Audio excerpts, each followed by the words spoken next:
Good morning to all. या सगळ्यांना आपलं स्वागत करतो मी ऑनलाईन क्लासमध्ये. तर आज या लेक्चरला आपण खऱ्या अर्थाने पुढे एका टॉपिकला सुरुवात करतोय. मागील काही तासापासून आपण शेरशाह सुरीच्या संदर्भामध्ये खऱ्या अर्थाने बरेचसे टॉपिक हाताळलेले आहेत. आपण शेरशाह सुरीच्या योगदानाविषयी चर्चा करत होतो आणि ही चर्चा जी आहे ती एकूण रस्ते व राजमार्गाच्या संदर्भामध्ये आपली झालेली होती. त्यानंतर आपण काही आर्थिक बदल परिवर्तन जे शेरशहाने केले त्या संदर्भात आपण बघत होतो आणि खऱ्या अर्थाने काही प्रशासकीय बदल जे आहेत ते आता आपल्याला पुढे बघायचे आहेत. तर आजच्या आपल्या लेक्चरला जे पुढचं योगदान आहे शेरशाह सुरीचं ते आपण अधोरेखित करणार आहोत. तर इथे मी तुमच्यासोबत स्लाइड शेअर करतोय. त्याद्वारे आपण आजचा टॉपिक बघूया.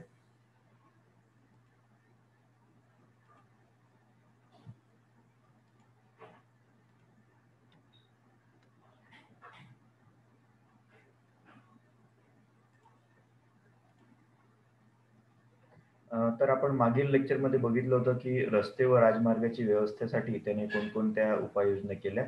तर या सगळ्या उपाययोजना ज्या आहेत त्या आपण मागील लेक्चरमध्ये बघितल्या. आता पुढे आपण जाऊया. त्याच्यानंतर आपण चलन व्यवस्था बघितली की चांदीचा रुपया त्याने निर्माण केला, तांब्याचा पैसा जो निर्माण केला, जो अजूनही आपण भारतीय अर्थव्यवस्थेचा कणा समजला जातो. आपण अजूनही हे चलन वापरतो आहे. त्यानंतर महसूल धोरणामध्ये आपण शिकलो की त्याने वस्तूंवर जो आहे ते 2 कर लावलेले होते. अर्थात वस्तूच्या प्रवेशावेळी आणि तेव्हा मार्केटमध्ये विक्रीच्या वेळी असे 2च कर त्याने महत्त्व करून व्यापाऱ्याकडून घेतलेले आहेत आणि बाकीच्या इतर करांपासून त्याने त्याची मुक्तता केलेली आहे. आता खऱ्या अर्थाने आपल्याला आजचा जो टॉपिक अभ्यासायचा आहे तो फार महत्त्वाचा आहे. जो त्याच्या एकूण भूमी सुधारणा जी आहे म्हणजे कर आकारणी जी आहे शेतीवरची त्या संदर्भात आजचा आपला टॉपिक आहे. तर ही आकारणी बघा त्याने कशी केली. तर शेरशाह सुरीच्या कालखंडामध्ये एकूण जर आपण बघायला जाऊया, शेतीची जी कर आकारणी होती, ती प्रदेशानुसार जर बघितली आपण तर वेगवेगळी होती. प्रत्येक प्रदेशाची वेगवेगळी होती आणि त्या प्रदेशाच्या त्या संपूर्ण कर आकारणीला बघितल्यानंतर तसा-तसा कर गोळा करण्याची पद्धत होती. अर्थात या राज्यामध्ये एकसूत्रीपणा जर आपण बघायला जाऊया तो नव्हता करांच्या आकारण्याच्या बाबतीत. कारण की जमीन वेगळी होती, वातावरण वेगळं होतं, प्रदेश वेगवेगळे होते म्हणून. तर आता शेरशाह सुरीच्या समोर अशी एक भावना निर्माण झाली, की आपण संपूर्ण जे साम्राज्य आहे, त्या साम्राज्यामध्ये एक कर आकारणी आपण करावी. जेणेकरून कसं आहे, की एक निश्चित उत्पादन जे आहे राज्याला सातत्याने मिळत राहील. तर या प्रक्रियेमध्ये आधीच्या बऱ्याच जणांनी प्रयत्न केले होते. म्हणजे शेरशाह सुरीच्या आधी जर महत्त्वाचं नाव जर आपण घेतलं, तर अल्लाउद्दीन खलजीने खूप चांगल्या पद्धतीने कर आकारणी केली होती. जे आपण मागील सत्रामध्ये बघितलं. की त्याने जमिनीची मोजमाप केली, पिकं बघितली आणि त्यानुसार त्याने कर निश्चिती केली. तर ही एक चांगली पद्धत होती तेव्हाच्या कालखंडामध्ये कर निश्चितीसाठी. त्यानंतर मोहम्मद बिन तुघलकाने सुद्धा त्याच पद्धतीने केलं आणि या कालखंडामध्ये त्याने सिकंदरी गज जो आहे कालांतराने निर्माण झाला. खऱ्या अर्थाने आपण जर म्हणायला जाऊया सूर डायनेस्टीचाच म्हणजे इथे लोधी डायनेस्टीचा सॉरी. तर सिकंदर लोधीने जे एक भूमी मापनाचं साधन काढलेलं होतं, ते साधन जे आहे ते कालांतराने या क्षेत्रामध्ये जास्त प्रमाणाने लागू झालेलं होतं. तर आता असे विविध ठिकाणचे जे कर आकारणीच्या सिस्टम होत्या, त्या शेरशाहला काही पसंत नव्हत्या आणि म्हणूनच त्याने काय केलं, तर त्याने एक नवीन पद्धत निर्माण करण्याचा प्रयत्न केला आणि ही जी नवीन कर पद्धती त्याने आखली, त्याचं नाव आहे पैमाइश पद्धत किंवा त्याला जप्त पद्धत असं म्हणतात. आता पैमाइश किंवा जप्त पद्धत म्हणजे काय? तर मूळ भूमी जी आहे त्याची निश्चित एक वर्गवारी करून किंवा निश्चित आकारणी किती आहे त्याची, क्षेत्रफळ किती आहे, पीक कसं आहे आणि त्यानंतर त्याची किंमत किती आहे, या प्रक्रियेमध्ये ते येतं. तर ही पैमाइश पद्धत जी आहे ती खऱ्या अर्थाने त्याने आपल्या राज्यामध्ये लागू करण्याचा प्रयत्न केलेला आहे. तर हे महत्त्व करून जर आपण बघायला जाऊया, सीमावर्ती प्रदेश सोडले तर त्याच्या संपूर्ण साम्राज्यामध्ये ही पैमाइश पद्धत जी आहे ती खास करून आखण्यात आली होती. गंगा यमुना क्षेत्राचा जो दोआब क्षेत्र आहे, बंगाल बिहारचं क्षेत्र आहे, यामध्ये सुद्धा त्यांनी हे पैमाइश जप्त पद्धत लागू केली होती. तर आता या पैमाइश पद्धतीमध्ये नेमकं काय असायचं? तर सगळ्यात पहिले म्हणजे भूमीचं वर्गीकरण त्याने केलं. भूमीचे वर्गीकरण म्हणजे काय? तर उत्तम, मध्यम आणि निकृष्ट. तर तुम्ही एक लक्षात घेऊ शकता, की जमिनीमध्ये 3 प्रकार आपण करत असतो साधारणपणे. एक उत्तम मृदा असणारी जमीन आपण म्हणतो, ज्यामध्ये भरपूर प्रमाणात शेतीचं उत्पादन निघतं. त्यानंतर एक मध्यम शेती असते, की ज्यामध्ये उत्पादन जे आहे ते अतिशय चांगलंही नाही आणि अतिशय वाईटही नाही, असं मध्यम स्वरूपाचं असतं. आणि एक असते निकृष्ट, ज्याला आपण बंजर भूमी असं म्हणतो, पडीक भूमी आपण त्याला म्हणतो मराठीमध्ये. तर अशा पद्धतीने या पैमाइश पद्धती त्याने काय केलं, की भूमीचं वर्गीकरण केलं चांगली, मध्यम आणि निकृष्टमध्ये. तर हे त्याने का बरं केलं? कारण की चांगल्या जमिनीतून मग खऱ्या अर्थाने महसूल किती ठेवायचा, मध्यम जमीन असेल तर महसूल किती असेल आणि निकृष्ट जमीन असेल तर महसूल किती असेल, हे निश्चित करण्यासाठी त्याने केलं. जेणेकरून वर्षाच्या दृष्टिकोनातून त्याला या जमिनींमधून एक निश्चित कर मिळेल. तर अशा पद्धतीने त्याने जमिनीचे प्रकार पाडून टाकले, उत्तम, मध्यम आणि निकृष्ट. मग त्याने काय केलं, की मग त्या उत्तम, मध्यम आणि निकृष्ट या जमिनीतून त्या वर्षीचं जे उत्पादन आहे, म्हणजे उत्तम जमिनीमधले खूप जास्त शेतीचं उत्पादन निघून जातं. मध्यम जमिनीतलं मध्यम निघतं. निकृष्ट जमिनीमध्ये काहीच निघत नाही. तर अशा पद्धतीने वर्षभरामध्ये उत्तम जमिनीतून किती उत्पादन निघालं, मध्यम जमिनीतून किती उत्पादन निघालं आणि निकृष्ट जमिनीतून किती उत्पादन निघालं. या सगळ्या उत्पादनाची त्याने सरासरी काढली, म्हणजे ॲव्हरेज त्याने काढलं. अर्थात जर म्हणायला जाऊया वर्षभरामध्ये उत्तम जमिनीमधून जर बघायला जाऊया आपण, उत्तम जमीन जी आहे त्यातून फार एक्झाम्पल मी घेतोय, की किती त्या भूमीचं क्षेत्रफळ जितकं मोठं असेल त्या दृष्टिकोनातून आपण म्हणूया, की उदाहरण म्हणून आपण 50 पोते जर गहू निघत असेल उत्तम जमिनीतून, तर वर्षभरामध्ये हे किती पोते निघाले ते त्याने गेस केलं. त्यानंतर मध्यम जमिनीतून त्याने तसंच केलं, निकृष्ट जमिनीतून तसं केलं. तर उत्तम जमिनीतून जर 50 पोते निघत असेल, तर मध्यम जमिनीतून त्याच्यापेक्षा कमी निघत असतील, म्हणजे 10 पोती, 20 पोती निघत असेल आणि निकृष्ट जमिनीतून जर बघायला जाऊया तर किमान 5 पोते निघत असेल किंवा 7 पोते निघत असेल. तर असे जे उत्पादन आहे, हे उत्पादनाचे त्याने ॲव्हरेज काढलं, म्हणजे सरासरी काढली. म्हणजे एखाद्या वर्षी किंवा 1 वर्षी उत्तम जमिनीतून एका वर्षाच्या दृष्टिकोनातून जर म्हणायला जाऊया तर 100 पोती निघत असेल, तर ते झालं ॲव्हरेज त्याचं, की 100च्या जवळपास पोते निघतात. आपण सरासरी म्हणजे काय, तर ॲव्हरेज बघत असतो. किती पर्सेंट ॲव्हरेज आहे बा आपला या दृष्टिकोनातून असा. तर उत्पादनाची त्याने सरासरी काढली आणि त्या सरासरीवर, त्या उत्पादनावर त्याने 1/तृतीयांश कर जो आहे तो आकारला. म्हणजे राज्याचा जो मालकी हक्क आहे, शेती जमिनीवरचा कर जो आहे, तो त्याने 1/तृतीयांश या प्रक्रियेमध्ये लादलेला तुम्हाला दिसून येतो. अर्थात 100 पैकी मग त्याने किती लादलं असेल तर 60%, 50% या प्रक्रियेमध्ये तो आहे. तर इथे उत्पादनाची पहिले त्याने सरासरी काढली आणि 1/तृतीयांश कर त्याने लादला. आता 1/तृतीयांश कर हा त्याने सरसकट लादलेला नाहीये.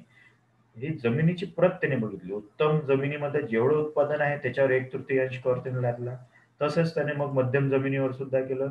मध्यम जमिनीचं उत्पादन बघितलं आणि 1/तृतीयांश कर त्याच्यावर लादला. निकृष्ट जमिनीचं उत्पादन त्याने बघितलं आणि 1/तृतीयांश कर त्याच्यावर लावला. तर अशा पद्धतीने वर्षभरामध्ये या 3 जमिनीतून जे उत्पादन निघतं त्याची सरासरी आणि त्या सरासरीवर त्याने आकारला कर. तर यामुळे काय झालं? यामुळे खऱ्या अर्थाने त्याचं वर्षाचं एक उत्पादन ढोबळ मानाने निश्चित निघालं. म्हणजे उत्तम जमिनीतून आपल्याला यावर्षी किती कर भेटणार? जी साम्राज्यामध्ये जेवढी उत्तम जमीन आहे, त्या सगळ्या जमिनीतून आपल्याला किती कर मिळणार? तर तो संपूर्ण कर समजा लाखाच्या जवळपास जात असेल, तर ₹1,00,000 आपलं उत्पादन निश्चित झालं उत्तम जमिनीतून. मध्यम जमिनीतून 50,000 मिळत असेल दरवर्षी, तर 50,000 झालं आणि निकृष्ट जमिनीतून 10,000 मिळत असेल तर 10,000. अशा पद्धतीने 1,00,000 प्लस 50,000 प्लस निकृष्ट जमिनीतून 10,000. तर अशा पद्धतीने 1,60,000 असं उदाहरणार्थ मी तुम्हाला देतोय. तर अशा पद्धतीने दर वर्षाचा त्याचा जमिनीतून कर किती झाला? तर 1,60,000 हे त्याला फिक्स झालं. आधीच्या कालखंडामध्ये कसं व्हायचं? उत्पादन फिक्स नव्हतं. म्हणजे किती पैसे मिळेल काही खरं नाही. कधी एका वर्षी 2,00,000 मिळतील, दुसऱ्या वर्षी कदाचित लाखच मिळतील. तर हे सगळं जे आहे ते पैमाइश पद्धतीने बंद करून टाकलं. पैमाइश पद्धतीचा उपयोग काय? तर याने त्याला दरवर्षी राज्याला मिळणारं उत्पादन जे आहे ते फिक्स करून टाकलं. म्हणजे बरोबर मध्य आकडा त्याने गाठला. म्हणजे एखाद्या वर्षी कमी जरी उत्पादन झालं, तरी काही हरकत नाही. आपल्याला एवढे पैसे भेटणारच आहे. तर अशा पद्धतीने हे त्याने निश्चित करून टाकलं. हे आधीच्या कालखंडामध्ये कोणत्याही सुलतानांनी केलं नव्हतं इतक्या चांगल्या पद्धतीने. म्हणून शेरशहाचा कालखंड जो आहे, तो आर्थिकदृष्ट्या अतिशय चांगला झालेला दिसून येतो. त्यानंतर त्याने काय केलं, की हे तर झालंच आता. भूमीचं वर्गीकरण केलं, उत्पादन केलं आणि 1/तृतीयांश कर त्याने आकारला. आता हे कर जो आहे तो कशा आधारे तो कशा आधारे मिळवायचा, तर त्याचे काही त्याने मानदंड स्थापन केले होते. काय करायचं आता या मध्यम जमिनीतून किंवा उत्तम जमिनीतून अ, गहूचं पीक निघालं आणि खूप चांगलं पीक असतं म्हणजे उत्तम दाण्याला उत्तम किंमत राहते. तर तो काय करायचा, की जे गहू मिळालेले आहेत त्या गहूची जी प्रत आहे म्हणजे ती उत्तम आहे की मध्यम आहे की निकृष्ट आहे. तर त्याच्यानुसार त्या बाजाराची किंमत निश्चित होत असते. म्हणजे एखादा गहू आता तुम्ही शेतकऱ्यांची मुलं आहेत, तर तुमच्या शेतीतलं उत्पादन निघालं, कापूस निघालं किंवा सोयाबीन निघालं. तर सोयाबीन तुम्ही त्या शेतातला काढता आणि तो मग बाजारात विकायला जाता. तर मग बाजारात विकायला गेल्यानंतर खऱ्या अर्थाने मग बाजारामध्ये त्या पिकाची, कापसाची किंवा सोयाबीनची किती किंमत चालू आहे? काय कोणत्या भावात तो विकतोय? तर ते करंट त्या बाजाराच्या दृष्टिकोनातून तो काय करायचा शेरशा, की ते निश्चित करायचा पिकांची किंमत बाजारी किंमतनुसार किती आहे. तर मग याच्यासाठी जो जमा झालेलं उत्पादन आहे, त्या उत्पादनाची तेव्हाच्या कालखंडातली बाजारातली किंमत किती आहे, म्हणजे त्याला किती भाव मिळतो, तो ते निश्चित करायचा आणि अशा पद्धतीने मग जी पिकाची किंमत त्याने बघितली ढोबळमानाने, मग तो त्याची जी दर जी आहे म्हणजे त्याला राय असं आहे, ती निश्चित करून टाकायचं. म्हणजे त्या पिकाची किंमत बघून मग ॲव्हरेज जर म्हणायला जाऊया, जर पकडायला जाऊया आपण, तर एका पोत्याला जर तेव्हाच्या कालखंडामध्ये ₹60 किंमत असेल, तर मग तो काय करायचा, तर ढोबळमानाने तो ₹62 किंवा ₹60 असं निश्चित करून टाकायचा. तर अशा पद्धतीने काय व्हायचं, की उत्पादनाची किंमत जी आहे, ती खऱ्या अर्थाने बाजारी भावानुसार निश्चित व्हायची आणि खऱ्या अर्थाने मग ही झालेली निश्चित जे आहे दर, त्यानुसार मग त्याला ते कर मिळणार होता. कारण की या प्रक्रियेमध्ये काय व्हायचं, की हे सगळं म्हणजे उत्पादन राज्याकडे येणं आणि ते मग राज्याला ते उत्पादन जमा झाल्यानंतर मार्केटमध्ये विका. मग तो कर त्याला मिळणार. तर या दृष्टिकोनातून राज्याला खूप खर्च करावा लागायचा. तर इथे खऱ्या अर्थाने मग काय होणार, की शेरशाह-सुरी मग या पैमाइश पद्धतीद्वारे जे इतकं उत्पादन मिळालेलं आहे, त्या उत्पादनाचा तो बाजारामध्ये येण्यापूर्वीच करंटली अंदाज काढून टाकायचा, की जेणेकरून हा बाजारामध्ये आल्यानंतर पटकन पैसा मिळेल. त्यानंतर मग काय झालं, की पिकांच्या स्थानीय दराच्या आधारे तो उत्पादनाचे रोखमध्ये रूपांतर करायचा. आता जसं मी म्हटलं, की उत्तम, मध्यम, निकृष्ट अशा जमिनी होत्या साम्राज्यात. मग राजस्थान जर आपण पकडलं, तर तिथं वाळवंट आहे. तर वाळवंट असल्या कारणाने तिथे शेतजमीन जी आहे काही जास्त नाही आहे. तिथे धान्याचं उत्पादन कमीच होणार आणि तसं-तसं त्या धान्याला मग तिथे पैसे असणार. मग गंगेच्या, यमुनेच्या क्षेत्रामध्ये तांदूळ किंवा ऊस किंवा गहू हा जेव्हा जास्त होतो, तेव्हा खऱ्या अर्थाने मग त्याच्या तिथल्या लोकल मार्केटमध्ये त्या पिकाची दर किती आहे, त्यानुसार मग उत्पादनाचं रुपयामध्ये कन्व्हर्जन व्हायचं. म्हणजे धान्य जे आहे, हे धान्य खऱ्या अर्थाने मार्केट प्राइसमध्ये किती आहे, या दृष्टिकोनातून त्याचं कॅशमध्ये रूपांतर होत असे. कॅश म्हणजे म्हणजे काय? तर ते धान्य विकायचं आणि त्याच्याऐवजी आपल्याला रोख मिळायची, कॅश मिळायची. तर याच्यामध्ये त्याचं रूपांतर केलं जायचं. म्हणजे 10 पोती गहू एखाद्या व्यक्तीने आणले असेल व्यापाऱ्याने किंवा शेतकऱ्याने, तर मार्केटमध्ये आणल्यानंतर ते 10 पोते गव्हाचे त्याला ₹1000 भेटत असेल, तर हे ₹1000 म्हणजे काय? तर त्या उत्पादनाची केलेली रोख वर्गवारी. तर अशा पद्धतीने पिकांच्या स्थानीय दरानुसार होतं. म्हणजे उत्तर प्रदेशमध्ये त्या पिकाला किती दर आहे, राजस्थानमध्ये त्या पिकाला किती दर आहे, त्या-त्या दराच्या नुसार मार्केटमध्ये तो जो रोख आहे तो परिवर्तित केला जायचा. जसं मी आता उदाहरण दिलं, की 10 पोत्याला ₹1000 जर तेव्हाच्या कालखंडामध्ये भाव होता, तर तो गंगा यमुनेच्या क्षेत्रामध्ये होता.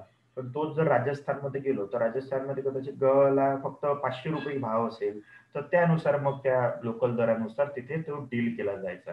तर अशा पद्धतीने तो रूपांतरण जे आहे रोखाचं ते तिथे स्थानिक किमतीनुसार ते केलं जायचं. शेरशाहला जे उत्पादन आहे, त्या उत्पादनाच्या प्रक्रियेतून 2 पद्धतीमध्ये कर संग्रह करणे त्याने आदेश दिले होते. एक तर धान्याच्या स्वरूपात करा किंवा रुपयाच्या स्वरूपात करा. पण त्याला सगळ्यात जास्त रुपयाच्या स्वरूपामध्ये कर संग्रह करणे आवडायचं. का बरं काय? कारण की जसं मी सांगितलं, की धान्याच्या रूपात जर शेतकऱ्याने जर आणलं, तर ते धान्य मग जे आहे तो राज्य जमा करणार. म्हणजे कोषागार जो अधिकारी आहे तो ते धान्य जमा करणार. मग ते जमा केल्यानंतर मग कोशामध्ये आल्यानंतर हा काय करणार राज्य मार्केटमध्ये त्या धान्याला घेऊन जाणार आणि त्याची मग त्याला किंमत मिळणार. ते तिथे विकणार. मग अशा पद्धतीने तो कर जो आहे तो जमा होईल. तर हे यांनी काय व्हायचं, की अशा 3 गोष्टी त्याला कराव्या लागायच्या. धान्य गोळा करणे, बाजारात जाणे, बाजाराला विकणे आणि विकलेल्या पैशातून कर गोळा करणे. असं जो आहे, पैसा जो आहे तो जमा करणे असं व्हायचं. पण आता जर शेतकऱ्यांनी स्वतः हा स्वतःचं उत्पादन जे आहे, ते बाजारामध्ये विकलं आणि त्याच्यातून जो गोळा झालेला रुपया आहे, पैसा आहे, त्याच्यातला त्यांचा जो हिस्सा आहे, तो त्याने ठेवला आणि बाकी 1/3 रुपया जो आहे, जो उत्पादनाचा आहे, कर जो आहे, तो राज्याच्या त्या तिजोरीमध्ये डायरेक्ट जमा होत असे. म्हणून काय होतं, की डायरेक्ट कॅश भेटली, की आपण कसं आपल्याला चांगलं वाटतं ना डायरेक्ट कॅश. कोणत्याही ऑनलाईन पेमेंटपेक्षा कॅश भेटणे हे खूप महत्त्वाचं राहतं बरेचदा. तर अजूनही ते राहतं, की डायरेक्ट कॅश भेटलेली असली बरी राहते. तर तशा पद्धतीने राज्याला सुद्धा, शेरशाह-रसोईला सुद्धा इथे कर संग्रह हा कॅशमध्ये हवा असायचा. अर्थात रुपयामध्ये जर भेटलं तर खूप चांगलं असं ते होतं. म्हणजे यामुळे ती मोठी प्रक्रिया जी होती ती बाद व्हायची. तर अशा पद्धतीने त्याने दरवर्षीप्रमाणे पैमाईश करण्याची प्रक्रिया सुरू केली. म्हणजे दरवर्षी पैमाईश म्हणजे काय? तर हे सगळं करणे आणि दरवर्षी करणे. म्हणजे वर्षाला जर म्हणायला जाऊया उत्पादनामध्ये वेगवेगळे रूपांतरण होत असतात. कधी उत्पादन जास्त येते, कधी उत्पादन कमी होते. तर त्यानुसार प्रत्येक शेतीची वर्गवारी करणे, मोजणी करणे आणि त्यानुसार पिकांचा दर निश्चित करणे आणि तो खऱ्या अर्थाने कर गोळा करण्यासाठी मदत घेणे. तर ह्या सगळ्या प्रक्रिया दरवर्षी व्हायच्या.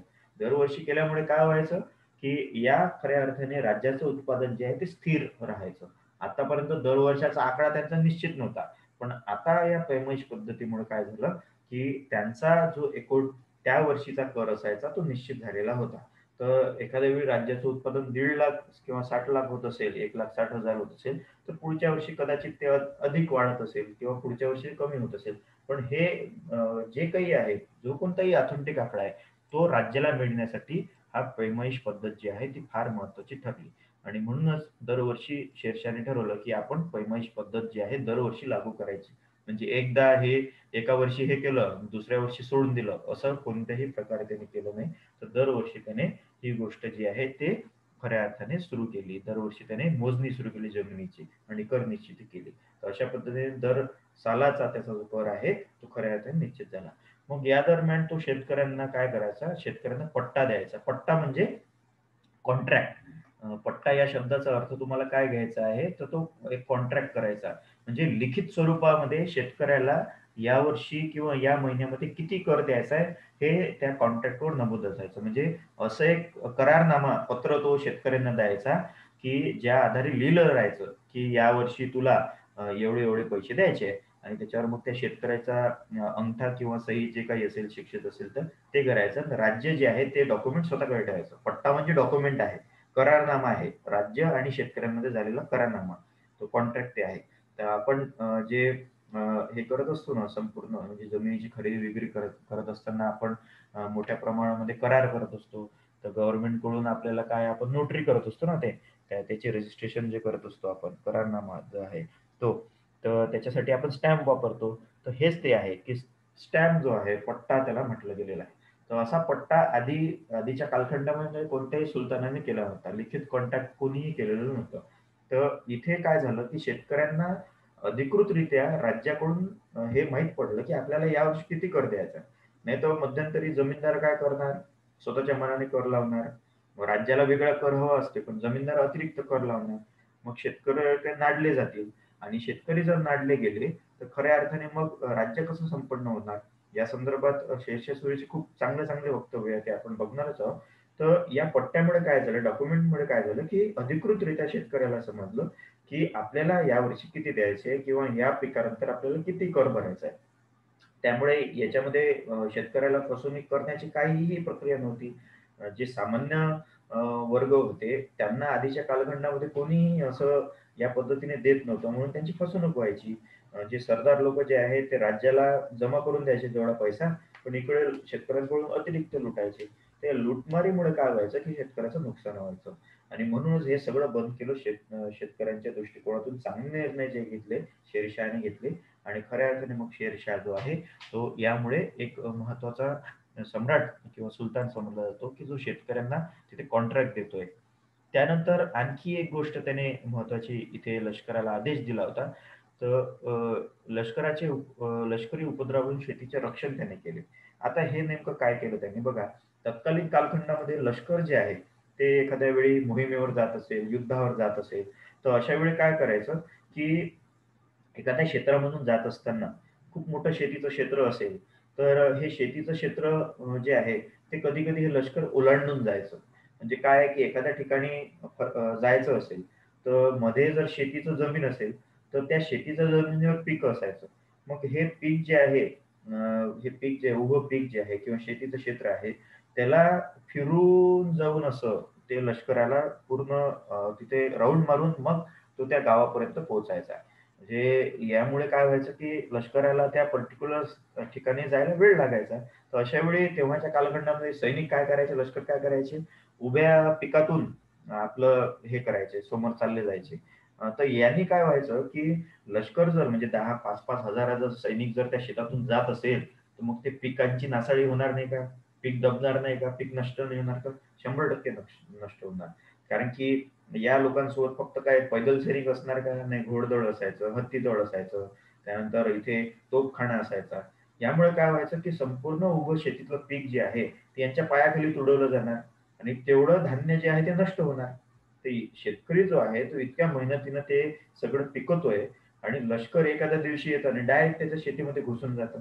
तुम्ही जर एक उदाहरण घ्याल, की जर तुम्हाला एखाद्या ठिकाणी जायचं असेल, तुमच्याकडे गाडी आहे किंवा ट्रॅक्टर आहे आणि तुम्हाला वाटत असेल, की या शेतातून जर आपण गेलो, तर आपण लवकर पोहोचू बघा. तर मग चालले आपले ट्रॅक्टरनं किंवा गाडीनं त्या शेतातून. तर याने काय होईल, उभं पीक तर नष्ट होईल ना. तर उभं पीक नष्ट होणे हे तेव्हाच्या कालखंडामधलं खूप मोठं नुकसान असायचं त्या शेतकऱ्याचं. मग याचे पैसे त्यांना मिळायचे का? शेतकऱ्यांना तर बिलकुल नाही मिळायचे. कारण की लष्कर चाललाय, एखाद्या सरदाराचं सैन्य चालू आहे, तर त्या सरदाराला पैसे कोण मारणार, की रिफंड दे आमचं एवढं नुकसान झालं, असं कोण मागणार का शेतकरी? मागू शकत नव्हता. जर मागितलं तर त्याला मारलं जायचं किंवा त्याला शिक्षा केली जायची. भीती तेव्हा त्या कालखंडामध्ये होती. तर यामुळे काय व्हायचं, की प्रचंड प्रमाणात जो आहे, या लष्करी उपद्रव या शेतीच्या पिकांना व्हायचा. तर मग इथे खऱ्या अर्थाने शेरशाह सूरीने काय केलं बघा, त्याने आदेश दिले, की लष्कराने कोणतंही शेत ओलांडून जाऊ नये. उभ्या पिकाच्या शेतामधून कोणत्याही सैनिकाने जाऊ नये. जर कोणी हे त्याला सापडायचं, तो त्यांना मृत्यूदंड द्यायचा. डायरेक्ट मारून टाकायचा. म्हणजे इतका प्रमाणात तो स्ट्रिक्ट होता, की जर एखाद्या सैनिकाने लष्कराचा आदेश डावलून त्या शेतातून तो चालला गेला आणि त्याच्यामुळे जर धान्याचं नुकसान झालं, तर तो काय करायचा, तर त्याला मृत्यूदंड द्यायचा. तर अशा पद्धतीने त्याने तिथे खऱ्या अर्थाने लष्कराच्या नियमाच्या दृष्टिकोनातून ते त्याने केलेलं होतं. हे तुम्हाला शिवाजी महाराजांच्या कालखंडामध्ये सुद्धा दिसेल. तर त्याच्यानंतर आणखी एक गोष्ट त्यांनी केली. जर इन केस म्हणजे एखाद्या वेळी नाईलाज म्हणून ते लष्कर जे आहे ते शेतीच्या क्षेत्रातून गेलं आणि त्यामुळे शेतकऱ्याचं नुकसान झालं असेल, तर राज्याकडून त्याला त्याचं रिफंड मिळायचं. म्हणजे राज्याच्या आधारे तिथे त्या शेतकऱ्याचं जे नुकसान झालेलं आहे ते भरून काढलं जायचं. तर यासाठी स्पेशल काही अधिकारी होते, की ज्या अधिकाऱ्यांना जर लष्कर त्या शेतातून गेलं, तर ते मागे राहायचे आणि ते सरदार काय करायचे, तर किती प्रमाणात नुकसान झालं त्या शेतकऱ्याचं याची मोजदाद करायचे आणि या मोजदादमधून जितका उत्पादनाचा लॉस झाला, तेवढ्या प्रमाणात त्याला ते पैसे परत द्यायचे. म्हणजे बघा किती प्रमाणात त्याने बारकाईने हे लक्ष ठेवलं, की शेतकऱ्याचं नुकसान होऊ नये म्हणून. हे त्याने का बरं केलं? त्याच्यामागचं एक कारण फार महत्वाचं आहे.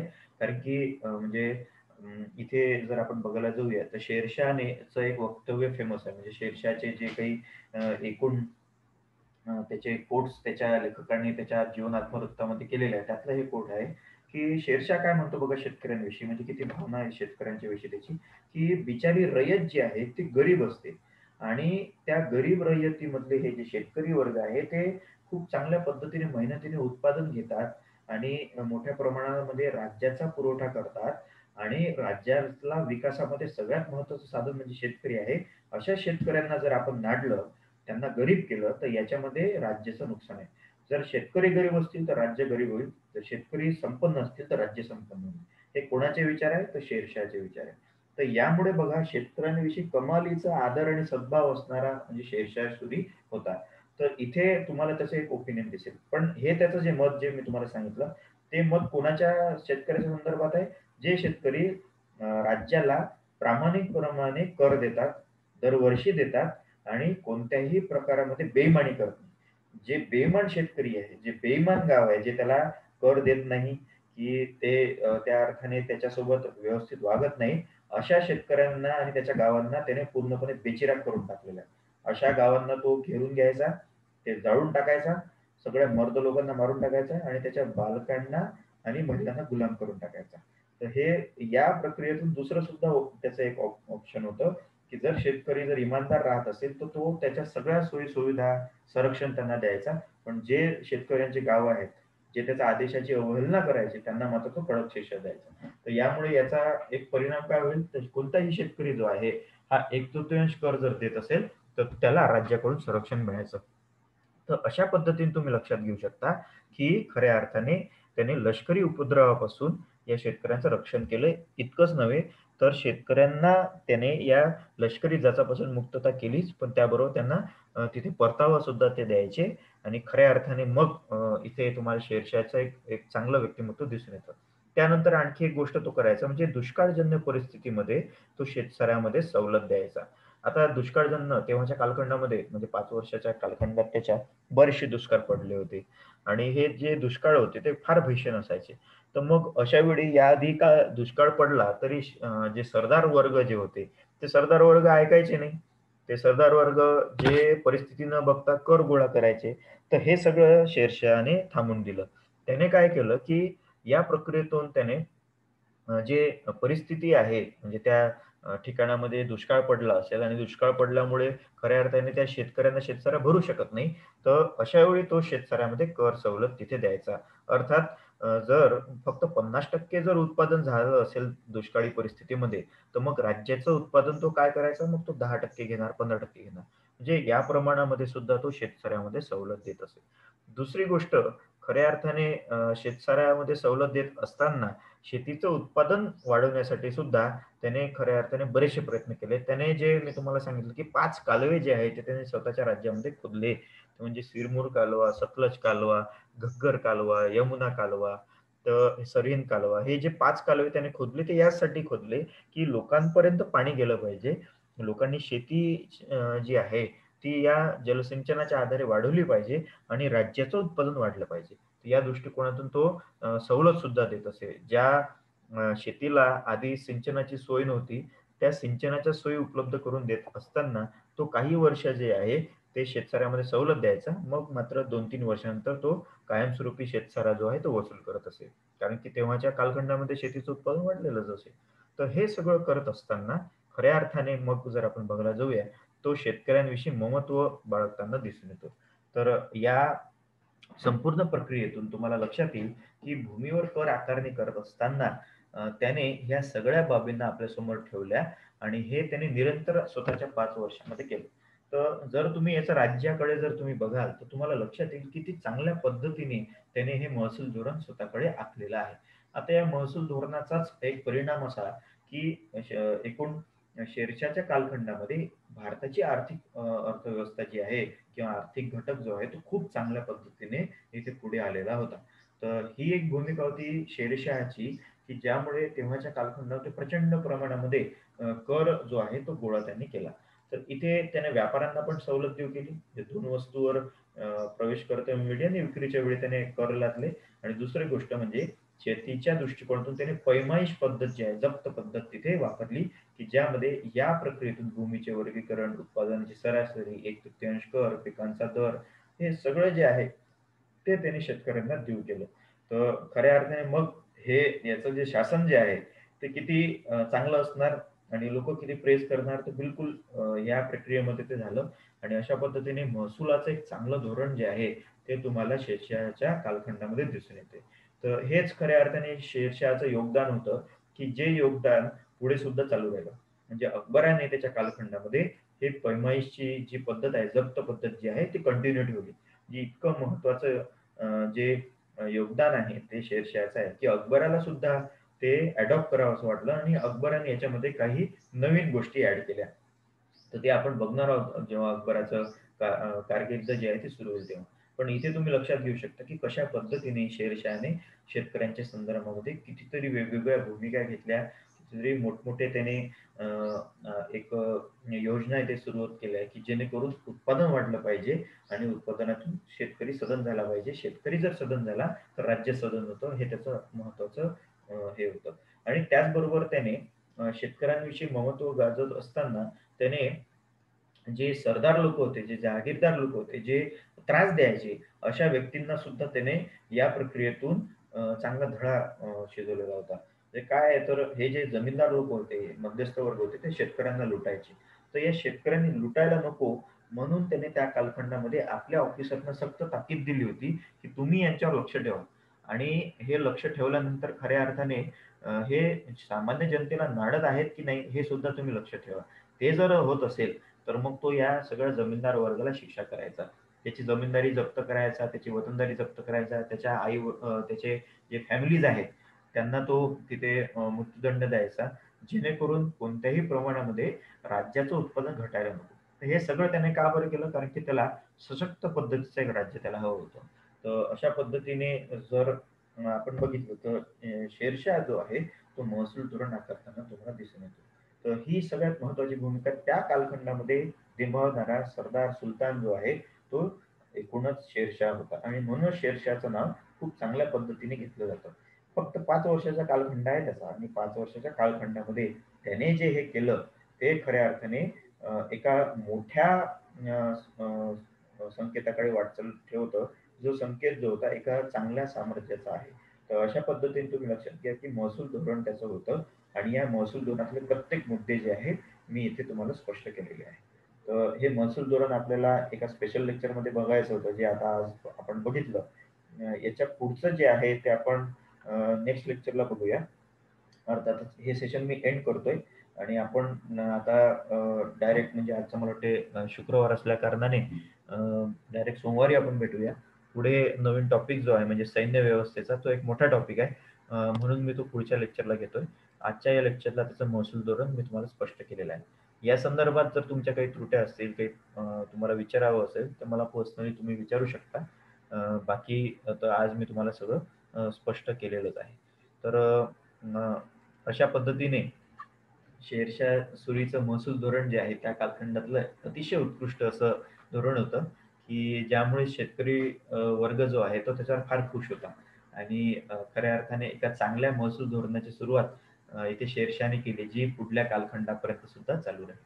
तर ही एक भूमिका शेरशाहची आज आपण बघितली. त्याच्या आणखी काही ज्या सुधारणा आहेत त्या आपण नेक्स्ट लेक्चरला बघूया. तर इथे मी एंड करतोय. आपण भेटूया पुन्हा एकदा. Thank you.